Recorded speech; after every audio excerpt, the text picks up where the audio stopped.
Semester Sanskrit की परीक्षा में इतनी बड़ी संख्या में विद्यार्थी उपस्थित हुए हैं, देखकर आश्चर्य हो रहा है। और यही विद्यार्थी परीक्षा के लिए आ रहे हैं, जबकि शिक्षा के बाद परीक्षा होती है। ये शिक्षा ग्रहण करने के लिए महाविद्यालय में बहुत कम संख्या में आ रहे हैं, और जो विद्यार्थी आ रहे हैं उनमें से भी अधिकतर लोग मौलिक पुस्तकें नहीं खरीद रहे हैं। आपको सोचना है, राष्ट्रीय शिक्षा नीति ने आपको कॉलेज तक आने के लिए आंतरिक मूल्यांकन परीक्षा पद्धति शुरू की। इसका तो नतीजा दिखने लगा, लेकिन जब तक आप क्लास में पढ़ने नहीं आएंगे तब तक उस परीक्षा का क्या मतलब। आप सभी इसके बारे में गहराई से सोचें। जीवन आपका है, जीवन में कहीं भी स्थान योग्यता की बदौलत मिलती है। जानने की यदि इच्छा नहीं हो और आगे पढ़ने की इच्छा नहीं हो, पढ़ने की इच्छा नहीं हो, तो आपके लिए राष्ट्रीय शिक्षा नीति भी बहुत कुछ नहीं कर पाएगी। आप क्लास में नियमित आए, नियमित क्लासें चलती हैं। शिक्षक को 50 विद्यार्थी हो या 100 विद्यार्थी हो या 5 विद्यार्थी हो, वही समय और वही शक्ति लगती है। बहुत बहुत धन्यवाद। हम सभी आज हरदेव जोशी राजकीय कन्या महाविद्यालय में साहित्यिक सांस्कृतिक समिति के अंतर्गत इस विषय पर चर्चा कर रहे हैं कि शिक्षा के बिना परीक्षाओं का जो दौर शुरू हुआ है उसके परिणाम क्या हो रहे हैं। प्यारे विद्यार्थियों, आप सभी को यह जानना होगा कि हमारी भारतीय ज्ञान परंपरा में सबसे महत्वपूर्ण स्थान शिक्षा को दिया गया। भारत विश्व गुरु बना था ज्ञान के कारण, धन के कारण नहीं, शक्ति के कारण नहीं, राजनीति के कारण नहीं, ज्ञान के कारण। आज हम सभी को उस ज्ञान परंपरा को कैसे सुरक्षित करें, संरक्षित करें, अगली पीढ़ी को हस्तांतरित करें, इस विषय पर गंभीरता से सोचना चाहिए। राष्ट्रीय शिक्षा नीति के तहत अब हमारी परीक्षा हर 6 महीने पर होने लगी, लेकिन पिछले 2 महीनों में हमारे कॉलेज में 4 प्रतियोगिता परीक्षा हुई है। उनमें कम से कम कॉलेज का 10 दिन की पढ़ाई का लॉस आपको हुआ है, 10 दिन की पढ़ाई का। और हमारे राष्ट्रीय शिक्षा नीति के तहत सिलेबस पूर्णतः परिवर्तित कर दिए गए हैं। हर 6 महीने पर परीक्षा हो रही है, तो उस 6 महीना पर परीक्षा के पहले आंतरिक मूल्यांकन परीक्षा होती है। 20 नंबर का टेस्ट होता है, और आंतरिक मूल्यांकन परीक्षा के कारण हमारे कॉलेज में इस सप्ताह क्लास नहीं हो पाई। अब शिक्षकों को कॉपी चेक करना, नंबर अपलोड करना, इसमें भी समय जाता है। अब ऐसे में हमें यह सोचना है कि भारतीय ज्ञान परंपरा में हमारी शिक्षा जो होती थी गुरुकुल शिक्षा पद्धति में, किस प्रकार से शिक्षा दी जाती है।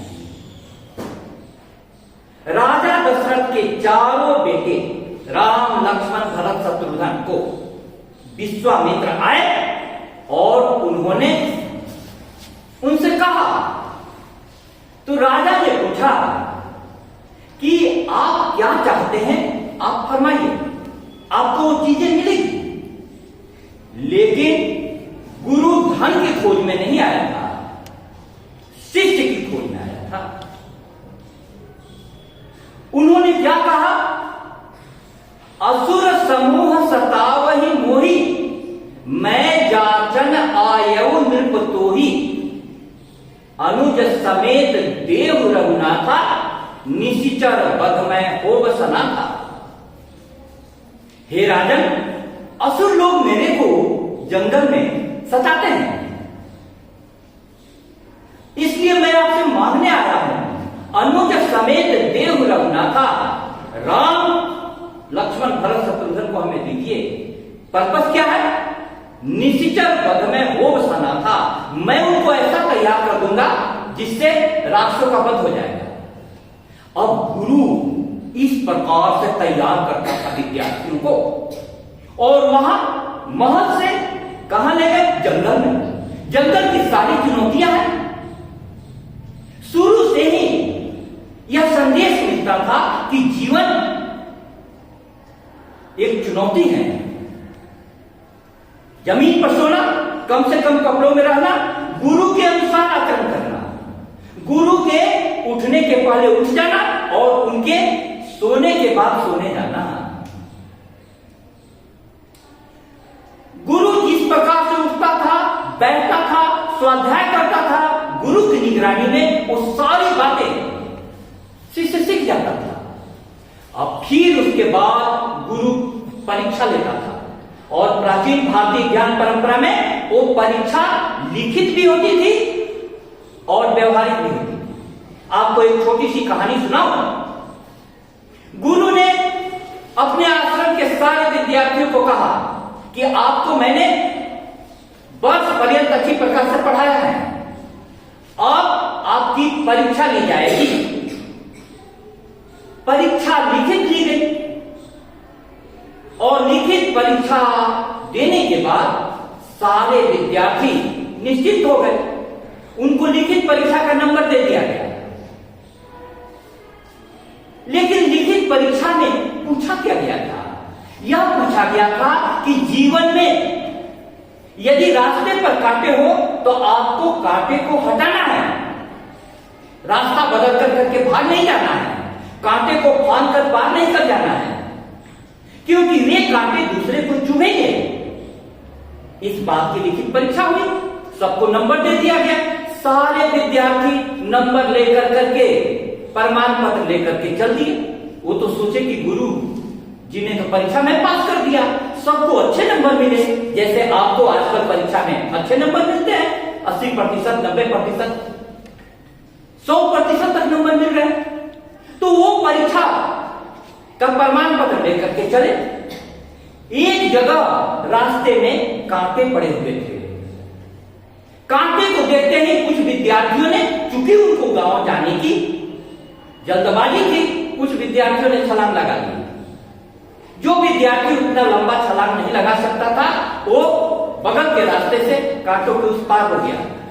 लेकिन उनमें से एक विद्यार्थी कांटों को बीनने लगा, कांटों को बीनने लगा। तो अन्यों ने कहा कि तुम कांटे को क्यों बीन रहे हो? देर हो जाएगी, एक नाव जाती है नदी के उस पार, वो छूट जाएगी। तुम लोग जल्दी से कांटे को छोड़कर हमारे साथ आ जाओ। उस विद्यार्थी ने कहा कि नहीं, मैं कांटे को बिना बिने नहीं जा सकता, क्योंकि लिखित परीक्षा में हमने यही कहा है, हम कांटे को बिना बिने हुए कैसे जाएंगे? और इसके बाद तो रात हो रही है, किसी को भी कांटे चुभ जाएंगे। अब देखो, उसी समय गुरु झाड़ियों से निकला और उसने उस विद्यार्थी को कहा जो कांटा गिर रहा था कि सिर्फ यह विद्यार्थी परीक्षा में उत्तीर्ण हुआ, बाकी सारे आश्रम की ओर लौटो, तुम्हें गांव जाने की इजाजत नहीं मिल सकती है, क्योंकि तुम व्यवहारिक परीक्षा में अनुत्तीर्ण हो गए हो। मेरे प्यारे विद्यार्थियों, आज आपकी परीक्षा ली जा रही है। कल 260 विद्यार्थी प्रथम सेमेस्टर में आ गए परीक्षा देने, और क्लास में मुश्किल से 50 आ रहे हैं। यह सोचने की बात है। तो बिना परीक्षा लिए हुए, बिना शिक्षा दिए हुए, सिर्फ परीक्षा जो ली जा रही है और प्रमाण पत्र दिए जा रहे हैं, उसके कारण सबसे पहला परिणाम क्या हो रहा है? सीखने की प्रेरणा खत्म हो रही है। कोई भी परीक्षार्थी, कोई भी विद्यार्थी आजकल प्रश्न नहीं करता, जबकि प्राचीन काल के विद्यार्थी, बच्चे को देखो कितना प्रश्न करता है। आपने कविता पढ़ी होगी, मां फिर क्या होगा उसके बाद? उत्सुक होकर शिशु ने पूछा, मां फिर क्या होगा उसके बाद? मां बोलती है, रवि से उज्ज्वल, शशि से सुंदर, नौ पिछले दल से कोमल तक, वधू तुम्हारी घर आएगी उस विवाह उत्सव के बाद। क्षण भर मुख पर स्मित की रेखा, खेल गई फिर मां ने देखा, सहज कौतूहल से फिर शिशु ने पूछा मां फिर उसके बाद। बच्चा तो पूछते जाता है, ठीक है शादी हो गई अब क्या होगा। फिर मां बोलती है, फिर नभ के नक्षत्र मनोहर, स्वर्ग लोक से उतर उतर कर तेरे शिशु बनने को मेरे घर आएंगे उसके बाद।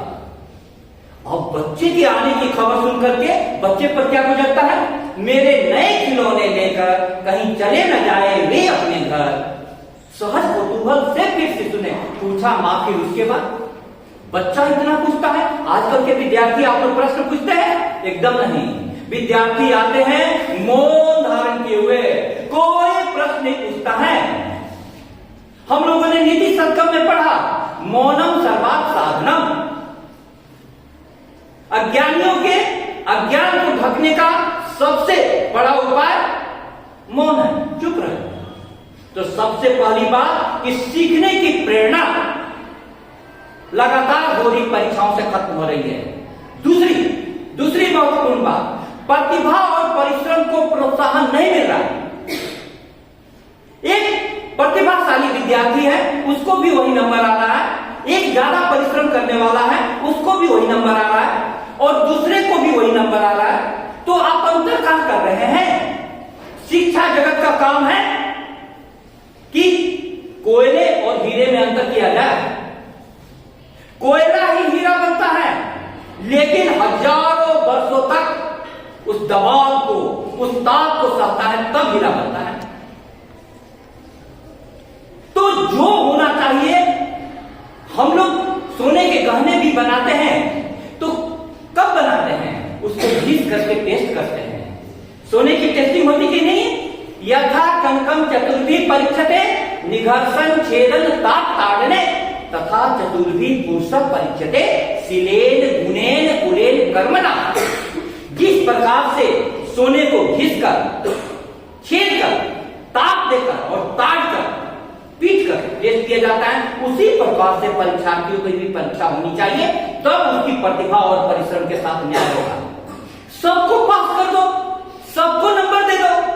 और तीसरा सबसे महत्वपूर्ण आपके साथ धोखा क्या हो रहा है? अंततः नौकरी लगेगी प्रतियोगिता परीक्षा से, और प्रतियोगिता में यहाँ के विद्यार्थी नहीं टिक पा रहे हैं। क्यों नहीं टिक पा रहे हैं? क्योंकि उनको ठीक से पढ़ाया नहीं गया, और पढ़ाने के बाद उनकी कड़ाई से परीक्षा नहीं ली गई, सबको नंबर दे दिया जा रहा है। तो फिर नुकसान विद्यार्थियों को हो रहा है। तुम बीए करने के बाद, एमए करने के बाद फिर कोचिंग इंस्टीट्यूट में तुम पैसा देती हो, वहां फिर मेहनत करती हो, कोचिंग इंस्टीट्यूट वाले तुम्हारे धन का शोषण करते हैं। यदि यहां तुम सही ढंग से पढ़ लो तो फिर वो कोचिंग इंस्टीट्यूट में पढ़ने की क्या जरूरत है? प्रतियोगिता परीक्षा में असफलता यहाँ के विद्यार्थियों को इतने बड़े पैमाने पर इसलिए मिल रही है क्योंकि बिना शिक्षा के परीक्षा बार बार हम लोग कर रहे हैं। अगला महत्वपूर्ण बिंदु आपको नैतिक और चारित्रिक पतन।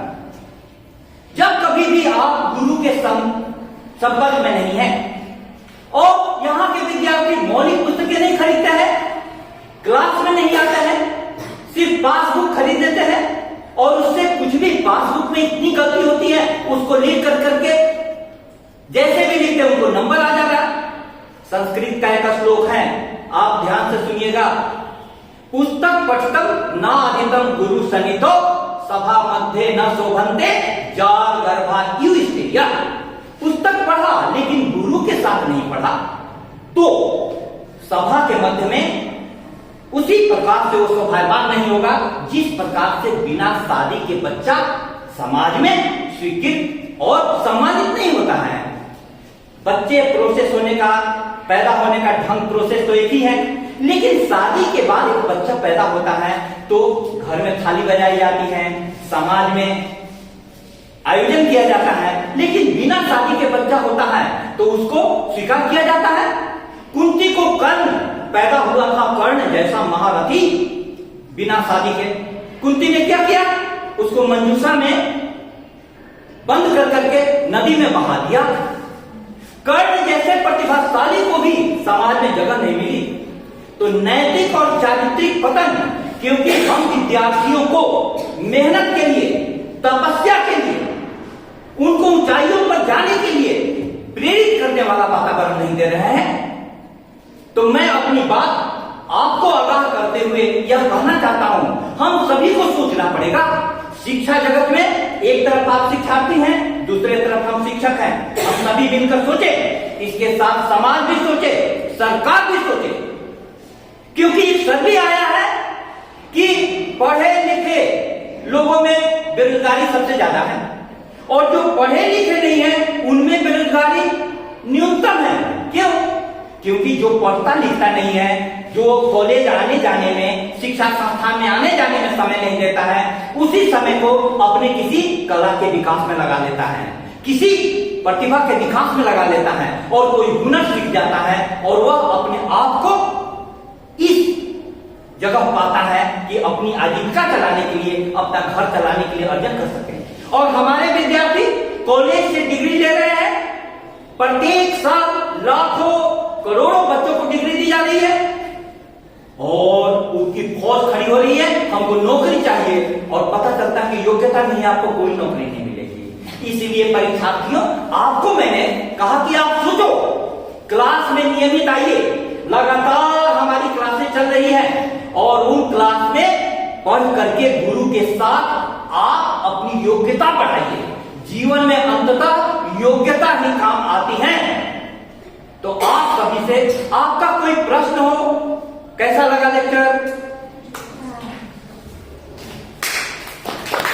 आपको लेक्चर अच्छा लगा? किसी का कोई प्रश्न है? कोई भी प्रश्न? मनीषा, किसी का कोई प्रश्न? कोई प्रश्न नहीं? देखो, प्रश्न तो होना चाहिए। क्यों प्रश्न नहीं है? प्रश्नोपनिषद हमारी संस्कृति में लिखा गया है। ये विद्यार्थियों, आज की शिक्षा का परिणाम यह है कि इतने देर बोलने के बाद भी आपके अंदर में एक प्रश्न उपस्थित नहीं हुआ। यही शिक्षा जगत का सबसे जो हमारे सामने तस्वीर उभर करके आ रही है कि विद्यार्थी प्रश्न विहीन पैदा हो रहे हैं। प्राचीन काल की शिक्षा ऐसी थी कि एक उपनिषद हमारी संस्कृति ने लिखा, प्रश्नोपनिषद। शिक्षा तो बेचैनी पैदा करती है, कई प्रकार के प्रश्नों को पैदा करती है। आप सभी ने बहुत ध्यान से सुना, इसके लिए आपको बहुत बहुत धन्यवाद।